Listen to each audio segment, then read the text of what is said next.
2016 November 8 രാത്രി 8 മണി എന്ന് പറഞ്ഞാൽ ഇപ്പോഴും നമ്മുടെ നാട്ടിൽ കുറേ ആളുകൾക്ക് കുളിരും പനിയും വരും. എല്ലാവർക്കും അറിയാം, അന്നാണ് രാത്രി 8 മണിക്ക് പ്രധാനമന്ത്രി നരേന്ദ്രമോദി 500ൻ്റെയും 1000ൻ്റെയും നോട്ടുകൾ റദ്ദാക്കുന്നു എന്നുള്ള ഞെട്ടിപ്പിക്കുന്ന പ്രഖ്യാപനം നടത്തിയത്. ഒരുപാട് പേർക്ക് മുഹാലസ്യം വന്നു, ബോധക്കേടുണ്ടായി. ഒരുപാട് പേരുടെ ഹൃദയം തകർന്നു. കാരണം കൂട്ടിവെച്ചിരിക്കുന്ന പത്തായപ്പുരകളിലും പെട്ടികളിലും കട്ടിലടിയിലുമൊക്കെ ആയിട്ട് കൂട്ടിവെച്ചിരിക്കുന്ന കോടാനുകോടി രൂപയാണ് ഒരു നിമിഷം കൊണ്ട് ഇൻവാലിഡായി മാറിയത്. അത് രാജ്യത്തിൻ്റെ സമ്പദ്ഘടനയെ അതെങ്ങനെ സഹായിച്ചു എന്ന് പിന്നീട് നമ്മൾ കണ്ടതാണ്. രാജ്യത്ത് നികുതി കൊടുക്കുന്നവരുടെ എണ്ണം കൂടി, ബാങ്ക് അക്കൗണ്ടുകളുടെ എണ്ണം കൂടി, രാജ്യത്ത് കള്ളപ്പണത്തിൻ്റെ ഒഴുക്ക് ഒരളവ് വരെ തടയാൻ കഴിഞ്ഞു. എന്തിന് ജമ്മു കാശ്മീരിൽ പട്ടാളത്തിന് നേരെ കല്ലെറിയുന്ന പരിപാടി വരെ നിന്നു. ഇത് സത്യമാണ്. കേരളത്തിൽ ഉൾപ്പെടെ റിയൽ എസ്റ്റേറ്റ് മേഖലയിലൂടെ കുത്തി മറിഞ്ഞുകൊണ്ടിരിക്കുന്ന കോടാനുകോടി രൂപയുടെ പ്രവാഹം നിന്നു. കൊച്ചിയിൽ 2 കണ്ടെയ്നറിൽ വന്ന നോട്ടുകളുടെ ഒരു പരിവേഷം നമ്മൾ കേരളം മുഴുവൻ കണ്ടുകൊണ്ടിരുന്ന വലിയ കെട്ടിടങ്ങൾ, വലിയ കൊട്ടാരങ്ങൾ, താജ്മഹലിനെ വെല്ലുന്ന ആരാധനാലയങ്ങളൊക്കെ കേരളത്തിൽ ഒരുപാടുണ്ടായി വന്നത്. ഇപ്പം മലബാറിലൊക്കെ യാത്ര ചെയ്താൽ പലയിടത്തും പണി പൂർത്തിയാകാതെ കിടക്കുന്ന ഇത്തരം കെട്ടിടങ്ങൾ കാണാം. റോക്കറ്റ് പോലെ കുതിച്ചു കയറിയിരുന്ന വസ്തുവില, ഭൂമി വില കുറഞ്ഞു. അങ്ങനെ കള്ളപ്പണം കൊണ്ട് അർമാദിച്ചിരുന്നവർക്ക് വലിയ തിരിച്ചടിയുണ്ടായി. ഇതുപോലെ ഒരു വലിയ സർജിക്കൽ സ്ട്രൈക്കിന് ഒരുങ്ങുകയാണ് രാജ്യത്തിൻ്റെ പ്രധാനമന്ത്രി. കാരണം നമുക്കറിയാം, ഇന്ന് രാജ്യത്ത് എല്ലാ കാര്യങ്ങൾക്കും, എല്ലാ ഇടപാടുകൾക്കും ആധാർ എന്ന് പറയുന്ന നമ്മുടെ കയ്യിലുള്ളൊരു കാർഡാണ്. ഈ ആധാർ കാർഡ് ഇന്ന് ഒരു എസൻഷ്യൽ വസ്തുവായിട്ട് മാറി. അനിവാര്യമായൊരു വസ്തുവാണ്. ആധാർ വേണം. നമുക്ക് ഭൂമി വാങ്ങണമെങ്കിൽ, ബാങ്ക് അക്കൗണ്ട് എടുക്കണമെങ്കിൽ, എന്തിന് ഒരു നിശ്ചിത പരിധിക്കപ്പുറത്ത് സ്വർണം വാങ്ങണമെങ്കിൽ പോലും ആധാർ കാർഡ് ID കാർഡായി കാണിക്കുന്നുണ്ട്. ആധാർ കാർഡ് എന്ന് പറയുന്നത് ഈ സത്യത്തിൽ ഈ മനുഷ്യൻ്റെ കേരളത്തിലെയും ഇന്ത്യയിലെയും മനുഷ്യൻ്റെ നിത്യജീവിതവുമായി ബന്ധപ്പെട്ട ഒരു അവിഭാജ്യ ഘടകമായി ഇത് മാറിയിട്ടുണ്ട്. അത് പൗരത്വത്തിനുള്ള രേഖയൊന്നുമില്ല, ഒരു തിരിച്ചറിയൽ കാർഡ് മാത്രമാണ്. 182 ദിവസം ഇന്ത്യയിൽ സ്ഥിരമായി താമസിക്കുന്ന ആർക്കും, വിദേശിയാണെങ്കിൽ പോലും ആധാർ കിട്ടും. പക്ഷേ ആധാർ ഇന്ന് ഏറ്റവും കൂടുതൽ ദുരുപയോഗം ചെയ്യപ്പെടുന്ന വസ്തുവാണ് ആധാർ. വ്യാജ ആധാർ കാർഡുകൾ ഉണ്ടാക്കി നമ്മുടെ രാജ്യത്ത് നുഴഞ്ഞു കയറിയിരിക്കുന്ന ലക്ഷക്കണക്കിന് ആളുകളുണ്ട്. ലക്ഷക്കണക്കിനല്ല, യഥാർത്ഥത്തിൽ കോടികളുണ്ട്. 10 കോടിയോളം ആളുകൾ നുഴഞ്ഞുകയറ്റക്കാരായി ഇന്ത്യയിലുണ്ടെന്നും അവരിൽ മഹാഭൂരിപക്ഷത്തിനും രാജ്യത്തെ വിവിധ രാഷ്ട്രീയ പാർട്ടികൾ, കോൺഗ്രസും കമ്മ്യൂണിസ്റ്റ് പാർട്ടിയും അടക്കമുള്ളവർ വ്യാജമായി ആധാർ കാർഡുകൾ ഉണ്ടാക്കി കൊടുത്തിട്ടുണ്ട് എന്നുമാണ് സർക്കാരിൻ്റെയും BJPയുടെയും ഭാഷ്യം. അതനുസരിച്ച് കർശനമായി നുഴഞ്ഞുകയറ്റക്കാരെ ഒഴിപ്പിക്കാനുള്ള നടപടികൾ ആസാമിലും ബംഗാളിലുമൊക്കെ ആരംഭിച്ചു കഴിഞ്ഞപ്പോൾ, എന്തിനിപ്പോൾ പശ്ചിമ ബംഗാളിൽ തെരഞ്ഞെടുപ്പ് നടക്കുകയുള്ളൂ. 29-ാം തീയതി 2ാം ഘട്ട തെരഞ്ഞെടുപ്പ് നടക്കുന്നു. അതിനു മുന്നോടിയായി ബംഗാളിൽ നിന്ന് ഉപേക്ഷിക്കപ്പെട്ട നിലയിൽ ആയിരക്കണക്കിന് ആധാർ കാർഡുകളാണ് കണ്ടുപിടിച്ചത്. എന്തിന് നമ്മുടെ എറണാകുളം നഗരത്തിൽ വ്യാജ ആധാർ കാർഡ് ഉണ്ടാക്കുന്ന ഒരു കേന്ദ്രം കണ്ടെത്തി. പോലീസ് പ്രതികളെ അറസ്റ്റ് ചെയ്തു. ഒരു പ്രത്യേക വിഭാഗത്തിൽപ്പെട്ട ആളുകളാണ് ഈ വ്യാജ ആധാർ കാർഡുകൾ ഉണ്ടാക്കുന്നവരായി പലയിടത്തും പിടിക്കപ്പെട്ടവരിൽ മഹാഭൂരിപക്ഷവും. അവരുടെ താല്പര്യം എന്ന് പറഞ്ഞാൽ ആസാമിൽ നിന്നും ബംഗാളിൽ നിന്നും ഒക്കെ ബംഗാളികൾ എന്ന പേരിൽ ഇവിടെ എത്തുന്ന ബംഗ്ലാദേശികളും റോഹിംഗ്യൻ മുസ്ലിങ്ങളുമായ ആളുകൾക്ക് ഇവിടെ ആധാർ ഉണ്ടാക്കി കൊടുത്താൽ പിന്നീട് അവർ ബാങ്ക് അക്കൗണ്ട്, റേഷൻ കാർഡ്, പിന്നെ വേണമെങ്കിൽ പിണറായി കൊടുക്കുന്ന ലൈഫിലെ വീട് ഉൾപ്പെടെയുള്ള ആളുകൾ കിട്ടാനുള്ളൊരു സംവിധാനം. അങ്ങനെ രാജ്യത്ത് വലിയ തോതിൽ ദുരുപയോഗം ചെയ്യുന്ന ഒരു വസ്തുവായി മാറിയിരിക്കുന്നു ആധാർ. വ്യാജ ആധാർ ഉപയോഗിച്ച് സിം കാർഡുകൾ, വ്യാജ വിലാസത്തിൽ സിം കാർഡുകൾ എടുക്കുന്നു. അതുപയോഗിച്ച് രാജ്യവിരുദ്ധ പ്രവർത്തനങ്ങൾ നടത്തുന്നു. എന്തിന് വ്യാജ പേരിൽ ബാങ്ക് അക്കൗണ്ടുകൾ തുറക്കുന്നു, എന്നിട്ട് കള്ളപ്പണ ഇടപാടുകൾ നടക്കുന്നു. ആധാറിൻ്റെ മാത്രം ബലത്തിൽ വ്യാജമായി പാസ്പോർട്ട് വരെ ഉണ്ടാക്കാനുള്ള നടപടി ഉണ്ടാക്കുന്നു. ആർക്ക്? ഇന്ത്യയിലേക്ക് നുഴഞ്ഞു കയറി വന്ന ഇന്ത്യക്കാരായ ആളുകൾക്ക്. അപ്പോൾ ഇന്ന് നമ്മുടെ ജീവിതത്തിൻ്റെ സമസ്ത മേഖലകളെയും ബാധിക്കുന്ന ഒന്നായി ആധാർ മാറിയിട്ടുണ്ട്. ആധാർ എല്ലാ തരത്തിലുള്ള അനാശാസ്യമായ നിയമവിരുദ്ധമായ കാര്യങ്ങൾക്ക് ഉപയോഗിക്കുന്ന രേഖയായി മാറിയിരിക്കുന്നു. ആർക്കും വ്യാജമായി ഉണ്ടാക്കാവുന്ന ഒരു സംഗതിയാണ് ആധാർ. നമ്മുടെ കേരളത്തിൽ ഇത് വ്യാപകമായി ഉണ്ടോ എന്ന് ചോദിച്ചാൽ ഇല്ല എന്ന് പറയാൻ കഴിയില്ല. പക്ഷേ നോർത്ത് ഇന്ത്യയിലെ പല സ്ഥലങ്ങളിലും, പ്രത്യേകിച്ച് ബംഗ്ലാദേശിൻ്റെയും പാകിസ്ഥാൻ്റെയൊക്കെ അതിർത്തി സംസ്ഥാനങ്ങളിലെ അതിർത്തി ജില്ലകളിൽ വ്യാപകമായി വ്യാജ ആധാർ ഉണ്ടാക്കുന്ന വലിയ കേന്ദ്രങ്ങളുണ്ട്. അപ്പോൾ രാജ്യവിരുദ്ധ പ്രവർത്തനങ്ങൾ നടത്തുന്ന ശക്തികളുടെ ഏറ്റവും പ്രധാനപ്പെട്ട ഒരു ആശ്രയ വസ്തുവാണ് ഇന്ന് ആധാർ, വ്യാജമായി ഉണ്ടാക്കിയ ആധാർ. ഇതുപയോഗിച്ച് നടത്തുന്ന വിധ്വംസക പ്രവർത്തനങ്ങൾ, രാഷ്ട്രവിരുദ്ധ പ്രവർത്തനങ്ങൾ അനിയന്ത്രിതമായി മുന്നോട്ട് പോയിരിക്കുന്നത്. സർക്കാർ ഈ നിലവിലുള്ള ആധാർ സംവിധാനത്തിൽ സർക്കാരിന് വലിയ വിശ്വാസമില്ല എന്ന് സർക്കാർ തന്നെ പറയാതെ പറഞ്ഞിട്ടുണ്ട് സുപ്രീം കോടതിയിൽ. സുപ്രീം കോടതിയിൽ SIRനെതിരെ, ബീഹാറിലെ SIRനെതിരെ വന്ന കേസിൽ ആധാർ ഒരു അടിസ്ഥാന രേഖയായി പരിഗണിക്കണമെന്ന് ഇന്ത്യ മുന്നണിയും കപിൽ സിബൽ അടക്കമുള്ള അഭിഭാഷകരും ആവശ്യപ്പെട്ടപ്പോൾ സർക്കാർ പറഞ്ഞത്, നരേന്ദ്രമോദി സർക്കാർ പറഞ്ഞു, വളരെ കൃത്യമായി പറഞ്ഞു, ആധാർ പൗരത്വം തെളിയിക്കുന്ന രേഖയല്ല.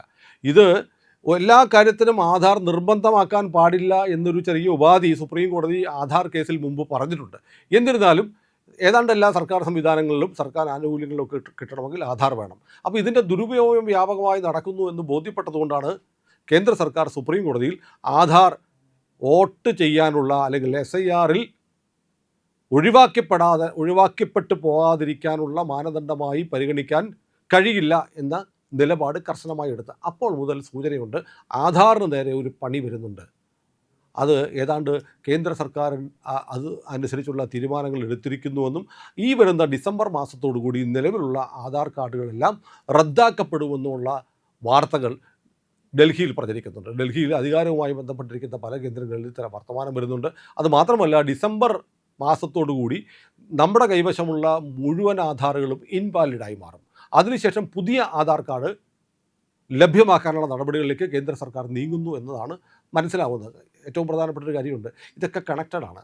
SIR കഴിയുന്നു, പുതിയ സെൻസസ് ആരംഭിക്കുന്നു. 2017 മാർച്ച് മാസമാകുമ്പോഴത്തേക്കും പുതിയ സെൻസസ് പ്രകാരമുള്ള ഡീലിമിറ്റേഷൻ ആർട്ടിക്കിൾ 82 ഭരണഘടന അനുച്ഛേദം 82 പുതിയ സെൻസസ് പൂർത്തിയാകുമ്പോൾ സ്വമേധയാ നടപ്പാകും. അത് മൂലം ദക്ഷിണേന്ത്യൻ സംസ്ഥാനങ്ങൾക്കുണ്ടാകുന്ന നഷ്ടം നികത്താൻ വേണ്ടിയിട്ടാണ് പാർലമെൻറ്റ് സീറ്റുകൾ കൂട്ടിത്തരാം, 50% സീറ്റുകൾ കൂട്ടിത്തരാം എന്നുള്ള വ്യവസ്ഥ പാർലമെൻറ്റിൽ വെച്ച് അമിത് ഷാ ഉറപ്പ് നൽകിയിട്ടും കേന്ദ്ര ആഭ്യന്തരമന്ത്രി ഉറപ്പ് നൽകിയിട്ടും ഇവിടെ പ്രതിപക്ഷം തള്ളിക്കളഞ്ഞപ്പോൾ പ്രതിപക്ഷം സ്വയം ഒരു ട്രാപ്പിൽ ചാടുകയായിരുന്നു. ആ കുരുക്ക് ഇപ്പോൾ മുറുകയാണ്.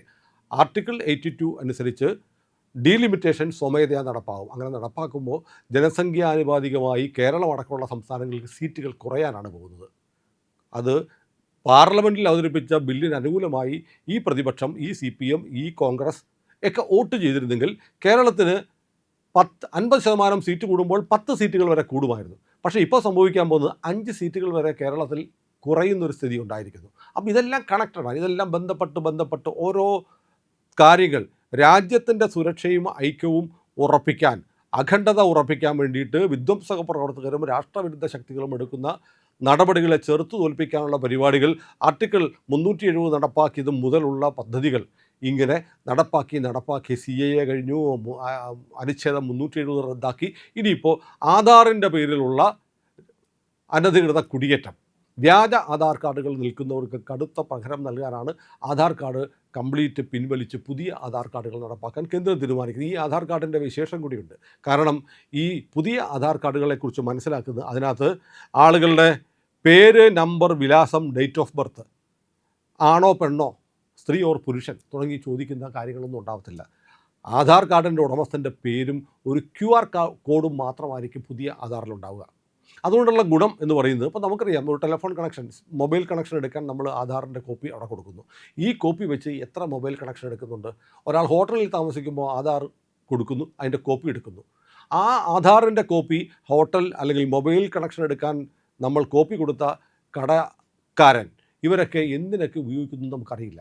അതുകൊണ്ട് ഇതിൻ്റെ കോപ്പി എടുക്കാൻ കഴിയാത്ത തരത്തിൽ അതിൻ്റെ ആധാർ നമ്പർ ഉണ്ടാവത്തില്ല, ആധാറിലെ മറ്റ് വിവരങ്ങൾ, പേര്, ജനനത്തീയതിയുടെ ഉൾപ്പെടെയുള്ള വിവരങ്ങൾ ഉണ്ടാവത്തില്ല, മേൽവിലാസം ഉണ്ടാവത്തില്ല, മറിച്ചൊരു QR കോഡായിരിക്കും. QR കോഡ് സ്കാൻ ചെയ്താൽ മാത്രം കാര്യങ്ങൾ കിട്ടുന്ന തരത്തിലുള്ള വിവരങ്ങൾ കിട്ടുന്ന തരത്തിലുള്ള ഒരു പുതിയ ആധാർ കാർഡാണ് വരാൻ പോകുന്നതെന്നാണ് അറിയാൻ കഴിയുന്നത്. അതുമാത്രമല്ല, ഇത് എല്ലാ സ്കാനറുകളിലും ഇത് സ്കാൻ ചെയ്യാനും കഴിയില്ല. സർക്കാരിൻ്റെ അംഗീകൃത സ്കാനറുകളിൽ മാത്രം സ്കാൻ ചെയ്യാവുന്നതും UIDAI എന്ന് പറയുന്ന ആധാർ നടപ്പാക്കുന്ന ഏജൻസിയുടെ ഔദ്യോഗിക ആപ്പുകൾ ഉപയോഗിച്ച് മാത്രം തുറക്കാൻ പറ്റുന്നതുമായ തരത്തിലായിരിക്കും പുതിയ QR കോഡ് വിഭാവനം ചെയ്യുന്നതെന്ന് മനസ്സിലാക്കുന്നുണ്ട്. ഏതായാലും ആധാർ എന്ന് പറയുന്നത് ഇപ്പോൾ നമുക്ക് നമ്മുടെ ജീവിതത്തിൻ്റെ, നിത്യജീവിതത്തിൻ്റെ ഒരു ആധാര രേഖയായി മാറിയിട്ടുണ്ട്. ഈ ആധാർ എങ്ങനെ വന്നു എന്നത് വളരെ പ്രധാനപ്പെട്ട ഒരു കാര്യമാണ്. നമുക്കൊരു ഈ പറഞ്ഞതുപോലെ ആളുകൾക്കൊരു തിരിച്ചറിയൽ രേഖ, ഇലക്ഷൻ ID ഉണ്ട്. നമ്മുടെ രാജ്യത്ത് മാത്രമാണ് പൗരത്വ രേഖയുള്ള പൗരത്വ കാർഡ്, സിറ്റിസൺസ് കാർഡ് നമുക്കില്ല. അത് നടപ്പാക്കാൻ ഇന്ത്യയിൽ സമ്മതിക്കത്തുമില്ല. നമ്മുടെ രാജ്യത്തെ പൗരന്മാർക്ക് രാജ്യത്തെ പൗരനാണ് എന്ന് തെളിയിക്കുന്ന ഒരു രേഖ നടപ്പാക്കാൻ ഇവിടുത്തെ പ്രതിപക്ഷം സമ്മതിക്കത്തില്ല, ഇവിടുത്തെ ഇസ്ലാമിസ്റ്റുകൾ സമ്മതിക്കത്തില്ല, ഇവിടുത്തെ കമ്മ്യൂണിസ്റ്റുകൾ സമ്മതിക്കത്തില്ല. ലോകത്തെ എല്ലാ രാജ്യങ്ങളിലും പാകിസ്ഥാനിൽ പോലും അതുണ്ട്. കാരണം അങ്ങനെ നടപ്പാക്കി കഴിഞ്ഞാൽ ഇന്ത്യക്കാരല്ലാത്ത ഇവിടെ താമസിക്കുന്ന ആളുകൾ രാജ്യം വിട്ടു പോകുന്ന അവസ്ഥയുണ്ടാകും. അത് തടയാൻ വേണ്ടിയുള്ള ശ്രമങ്ങൾ നടത്തിക്കൊണ്ടിരിക്കുമ്പോഴാണ് അതിനെ ചെറുക്കാനുള്ള നടപടികളുടെ ഭാഗമെന്ന് വ്യാഖ്യാനിച്ചാലും തെറ്റില്ലാത്ത തരത്തിൽ ആധാർ ഉൾപ്പെടെയുള്ള കാര്യങ്ങളിലേക്ക് ഇനി ഒരു ക്രമപ്പെടുത്തൽ, ഒരു പുനഃക്രമീകരണം കേന്ദ്ര സർക്കാർ പ്ലാൻ ചെയ്യുന്നത്. 2009 ജനുവരി 8 നേരത്തെ പറഞ്ഞ unique identification authority of India എന്ന് പറയുന്ന സ്ഥാപനം നിലവിൽ വന്നത്. അവർ ആദ്യത്തെ ആധാർ 2010 സെപ്റ്റംബർ 29 ആധാർ ആദ്യമായി വിതരണം ചെയ്തത്. മഹാരാഷ്ട്രയിലെ നന്ദൂർബാർ ജില്ലയിലെ തെംബ്ലി ഗ്രാം എന്ന് പറയുന്ന ഒരു ഗ്രാമത്തിൽ ആണ് ആദ്യത്തെ ആധാർ കാർഡ് വിതരണം ചെയ്തത്. ഇന്നിപ്പോൾ ആധാർ കാർഡ് ഇല്ലാതെ നമുക്കൊരു കാര്യവും പറ്റത്തില്ല. പക്ഷേ ഈ ആധാർ കാർഡാണ് ഇന്ന് രാജ്യവിരുദ്ധമായ നിയമവിരുദ്ധമായ എല്ലാ കാര്യങ്ങൾക്കും രാജ്യത്തെ ഡെമോഗ്രാഫിയെ പോലും ബാധിക്കുന്ന തരത്തിൽ ജനസംഖ്യ അട്ടിമറി നടത്താൻ ഉതകുന്ന തരത്തിൽ നുഴഞ്ഞുകയറ്റക്കാരുടെ ഏറ്റവും വലിയ ആയുധം എന്ന് കണ്ട് പ്രധാനമന്ത്രി നരേന്ദ്രമോദിയുടെ സർക്കാർ നടത്തുന്ന ഏറ്റവും വലിയ സർജിക്കൽ സ്ട്രൈക്കായിരിക്കും നിലവിലുള്ള ആധാർ കാർഡുകൾ ആകെ പിൻവലിച്ച് പുതിയ ആധാർ കാർഡുകൾ, ഒരു തരത്തിലും ടാമ്പർ ചെയ്യാൻ കഴിയാത്ത, അട്ടിമറിക്കാൻ കഴിയാത്ത, വ്യാജമായി നിർമ്മിക്കാൻ കഴിയാത്ത ആധാർ കാർഡുകൾ കേന്ദ്ര സർക്കാർ ഈ വർഷം തന്നെ നടപ്പാക്കുന്നു എന്നുള്ള വാർത്ത പുറത്തു വരുന്നത്. ഏതായാലും അത് വളരെ ശരിയായ ദിശയിലേക്കുള്ള ഒരു പോക്കാണ് എന്ന് നമുക്ക് ഉറപ്പിക്കാം. രാജ്യത്തിൻ്റെ ഐക്യം, അഖണ്ഡത, സുരക്ഷ, തീവ്രവാദ ശക്തികൾ, ഭീകര സംഘടനകൾ ആധാർ ഉപയോഗിച്ച് രാജ്യത്തിനെതിരായ നീക്കങ്ങൾ നടത്തുന്ന ചെറുക്കാനുള്ള ഒരു ശ്രമമായി, നോട്ട് നിരോധനം പോലെ തന്നെ വളരെ നിർണായകമായ ഒരു കാര്യമായി അതിനെ നമുക്ക് കണക്കാക്കുക തന്നെ ചെയ്യാം. ഏതായാലും ഇത്തരം കാര്യങ്ങൾ കേന്ദ്ര സർക്കാർ ചെയ്യുന്നത് നമ്മുടെയൊക്കെ സുരക്ഷയെ കരുതിയിട്ടാണ്. ഇനി ആധാർ കാർഡുകൾ റദ്ദാക്കി പുതിയ കാർഡുകൾ അവതരിപ്പിക്കുന്നതിൻ്റെ പേരിൽ രാജ്യത്തെ പ്രതിപക്ഷം എന്തൊക്കെയാണ് പറയാൻ പോകുന്നത് എന്ന് നമുക്ക് കാത്തിരുന്ന് കാണാം. ഏതായാലും വളരെ സന്തോഷകരമായൊരു കാര്യമാണ്. എന്നെപ്പോലെയുള്ള രാജ്യസ്നേഹികളായിട്ടുള്ള എല്ലാ പ്രേക്ഷകർക്കും ഇത് വളരെ സന്തോഷകരമായ ഒരു വാർത്തയായിരിക്കും എന്നറിയാം. ഇത്തരം വാർത്തകൾ നിങ്ങളിലേക്ക് എത്തിക്കുന്നത് ഇന്ത്യ ലൈവാണ്. ഇന്ത്യ ലൈവ് സബ്സ്ക്രൈബ് ചെയ്യാൻ മറക്കരുത് എന്നുകൂടി ഓർമ്മിപ്പിക്കുന്നു.